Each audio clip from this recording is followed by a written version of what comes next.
What's up everyone? Welcome again to my YouTube channel. This video is going to be a little bit different. I actually want to start by telling you guys my fitness journey and really start it more of a 14-week series that I'm going to be doing here, prepping for a photo shoot. But I do want to let you guys know that for those of you that don't know me, my fitness journey has gone from so many like highs and lows of getting my pro card, getting surgery, like so many things that I've gone through during my fitness period that have basically like, yes, created who I am, but also have led to a lot of like difficult times. So a lot of you guys don't know those stories. You know, it's easy like on social media to just share your highlights, but sometimes it's good to tell like the full story so that everybody can hear it and everybody, there's a lot of people that go through highs and lows no matter what the situation, not just in fitness. So I take my fitness journey as like something that I transfer to other areas of my life, because every single time that I've been at my highest, I know that there's going to be times that it's going to drop down and you're going to go through really like difficult times, like I said. So I'm going to share my story with you guys, and I've never shared my story at all like this, but it's really cool that we can do that on YouTube. And I wanted to also give a shout out to my roommate, Courtney. She really inspired me to do this series because she's doing a series right now prepping for her Olympia and talking about how her life story has led to, becoming the champ and everything like that. And Courtney's somebody that has had like a really big impact on my life. So please like go to her YouTube right now, watch her series. It is super inspiring, and like I said, she's somebody that really inspires me. Somebody else that really inspires me here on YouTube is Amanda Bucci. I love how she shares so many of like her realness and, same going through like highs and lows of competing, of like changing into more like lifestyle vlogger, and also somebody that just like really inspires women to accept their bodies at any stage. I love that. One more person, Emily Hayden. Love this girl too. I love just women that share, I guess, like the realness of our lives, because not everything is highs. And like I said, Instagram, sometimes it's so easy to just share those highlight reels because it's just pictures. You don't know the meaning behind them. But when you really like dig down and get to know people, you realize like, damn, everybody has difficulties in their lives. So I'm going to share my fitness journey, and hopefully this helps you during your fitness journey. Remember, it's not going to be all highs, so join in for the ride. And no matter what you go through, remember that you can always pick yourself up and start again at any point of your life. So I got started in fitness thanks to my parents. Actually, they were runners. They would literally go on runs every single day and always try to drag me out, but I never really felt like the desire to go with them. So I was like that odd sheep, black sheep in the family, where like I would stay home, my parents, my brother would go running and be active and be healthy, and I just wasn't into it. But I grew up having a lot of insecurities because from a young age, I actually, like once I started going through puberty, I had really bad acne. And I was also, I wouldn't say I was ever obese, but I was definitely overweight, and I would just shy away and just like stay home watching movies, and I wasn't really motivated to do much. And it wasn't until high school that my parents basically pushed me to join the track or cross-country team off-season. At this time, it was like winter, because I would always express to them that I wasn't happy with the way I looked, and they really pushed me to start running. The first day that I ever went to like a track practice or anything like that, it was like during the off season. The coach at the time, Coach Stubbs, had all the girls do these drills, and it was like super exhausting for me. But one of the first things that he made us do after our warm up was he lined us up, and he just basically said, like, you guys are gonna race. I want to see like you're all out, race 50 yards. So we did that, and I actually ended up beating everyone, even people that had been in track for the past few years. So he was like super shocked, and he pulled me aside actually after track practice, and he told me, he's like, Annette, like you have something special. You're very fast, and if you continue with this, you can be really, really successful in the sport. And I think you should keep continuing this practice until we get to the track season, which I think was in about 8 months. So I continued on after that. So I think it's really important, looking back, it's really important to have somebody in your life that believes in you, whether it's your parents, whether it's a coach. It's really important to have that person that's like, you are good at this. Like, you need to do this every single day, because if you don't have that, you don't have the drive really to push yourself, because you don't see yourself going anywhere. Sometimes other people see it before you, right? So Coach Stubbs and my parents, like, they both pushed me to continue on, like, every single week going to practice. And I actually ended up going into the track team varsity my first year, and ended up being most valuable player, MVP, in track and field for the next 3 years. And I ended up 3rd place in all of San Diego for track hurdles. So it was really like an inspiring moment for me, because I was like, wow, I trained all that year and I'm 3rd in San Diego. Like, I feel good about this. Things kind of took a turn in senior year. I had 1 more year to push and try to make it to the state championships. And actually, at the time, I started dating somebody that was a really bad influence for me. So my life took a turn, and I told my parents I wasn't going to continue track anymore. I had 1 more year left in high school. I wanted to live. I wanted to party.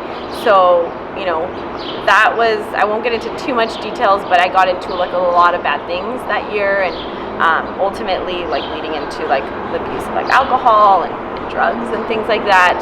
It was like a really, really hard time in my life, but at the time, that's what I wanted to do. I didn't want to train. I didn't want to do anything. It left a really sour taste in my mouth of how I finished high school on like a bad note when it came to track. Once I graduated high school, I didn't really have much direction as to what I wanted to do career-wise.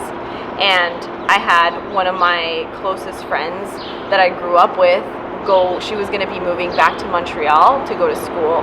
And so, my mom and her mom were really close friends. So my mom basically pushed me to move with her to Montreal. And she's like, you need to get away. My parents didn't want me to be with this guy anymore, because he was like causing like so much drama in my life. And my parents basically pushed me to move to Montreal with my friend Daphne. And even though she was going to be going to a really good university, I hadn't had the best grades finishing high school.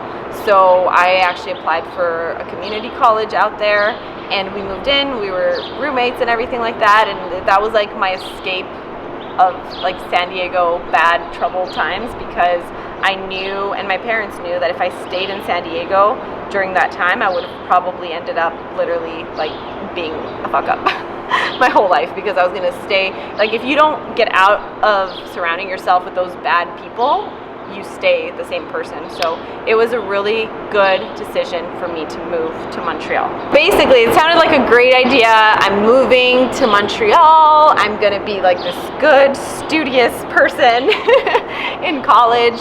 But it actually resulted in me being more of a party animal, because Montreal's drinking age is 18.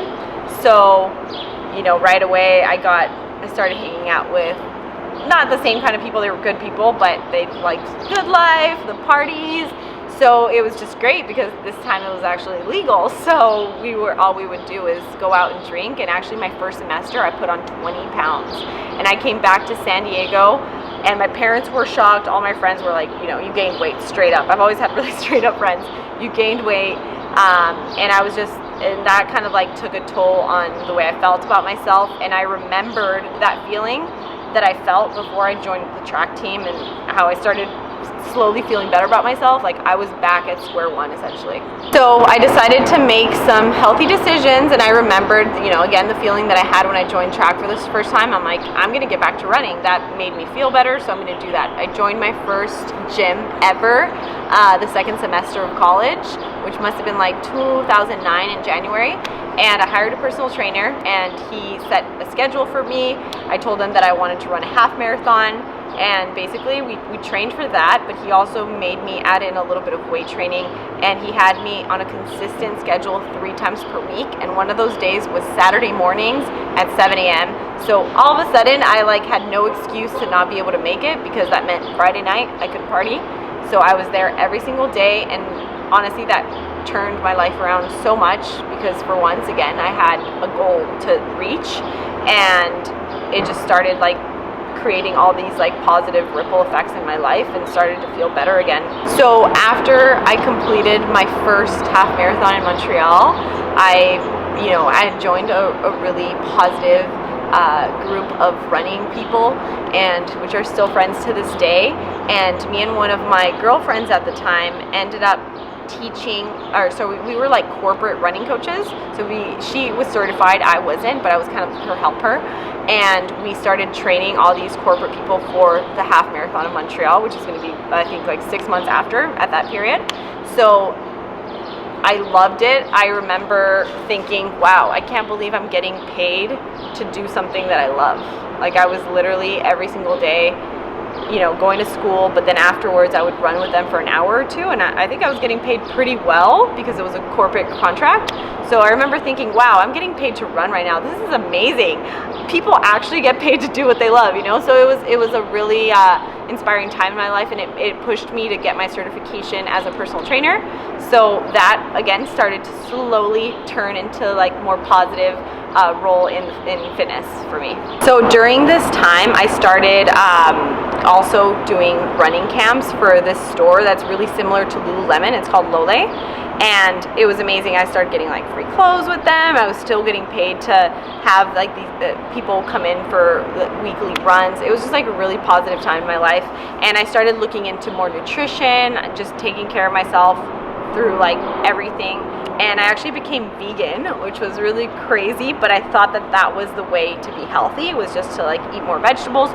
And of course it is super healthy to eat a lot of vegetables, but it was also really hard for me to put on muscle, and I didn't know the proper nutrition that I needed in order to put on muscle. So I remember at the time I was living in this building that had a supplement shop, and I would go into that supplement shop every single day, and there was these two guys that owned the store, and they were like these big bodybuilders, and they were super knowledgeable when it came to like all like supplements and what to take and the protein and this and that, and I had no knowledge of anything regarding nutrition at all. So I was always picking their brains, and one thing that always stood out every time I went into that supplement shop is that they had like this wall of all like these competitors and magazine models and everything. And I remember the first time I walked in there, I looked up at the walls and I told them, I said, I want to look like these girls. Like, tell me what I need to do to look like these girls. And, at the time, Erin Stern was kind of at the peak of her career. So she's somebody that really, really inspired me to keep like pursuing and kind of like aiming towards increasing lean muscle to get that ideal fit look. And so that was my goal. Like, that's all I wanted. So I've always been the kind of person that like, once I'm really into something, I'll freaking do it no matter what. So I remember telling them like, I'm gonna do one of these competitions one of these days. I just have to commit to one, have the coach, and I'm gonna make it happen. So at the same time, during this whole shift in what I wanted to do, I started dating someone that was also really into fitness and lifting weights and all this stuff. So me and him grew really close together because that was like, we had very similar passions and everything like that. And this was still in Montreal, and 2 months after we were dating, he actually got a job in Vancouver.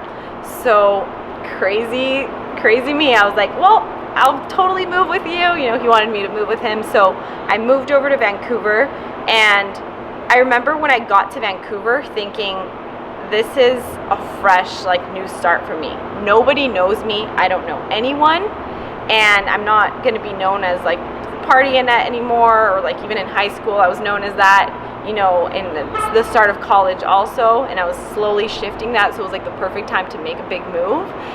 I decided that I was going to find a coach and prep for one of these competitions. And since I was already a certified personal trainer, this was going to help with my branding for training in Vancouver, since I was looking for a job there. So I literally Googled competition prep coaches in Vancouver, and the first one that popped up, contacted her, hired her. She actually, the first time we met, she told me that it was going to be really hard to compete as a vegan. So she suggested that I started eating fish, and I did, and we picked a show, which was the next show was 8 weeks away, and she told me, she like gave me a heads up. She's like, 8 weeks is a really short period of time to prep for a competition. And like letting you all know, it is a very short period of time for prepping for a competition. I would always recommend like 12 to 16. But anyway, she said that I could totally do it, and it was going to be hard work. And I was already at like I was already pretty lean, so I was at a good starting point. And so we basically started prep for 8 weeks. I literally ate tilapia, asparagus, spinach, and eggs. I think that was my meal plan.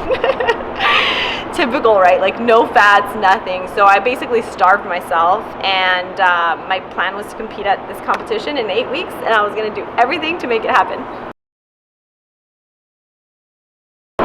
So the purpose of this series, ladies and guys, is to show you all that you can pick yourself up and start all over again no matter where you're at.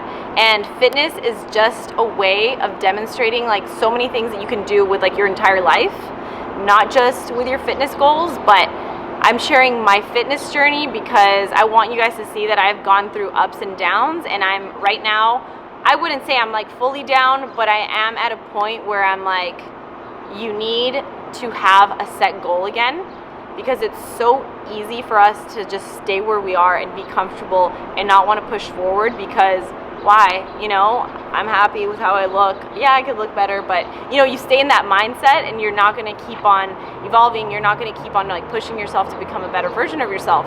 So I want this series to really be like, all right, we can all do this. We set a goal, we make a plan, and we make it happen. And I want to show you guys that that is possible. So I really thank you guys for watching. I love you all. I love that we can be part of this big community where we all share our stories. We all go through hard times, but we all realize that like there's always an up, right?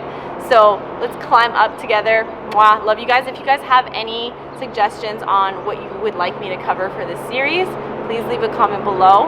Otherwise, thank you again for watching.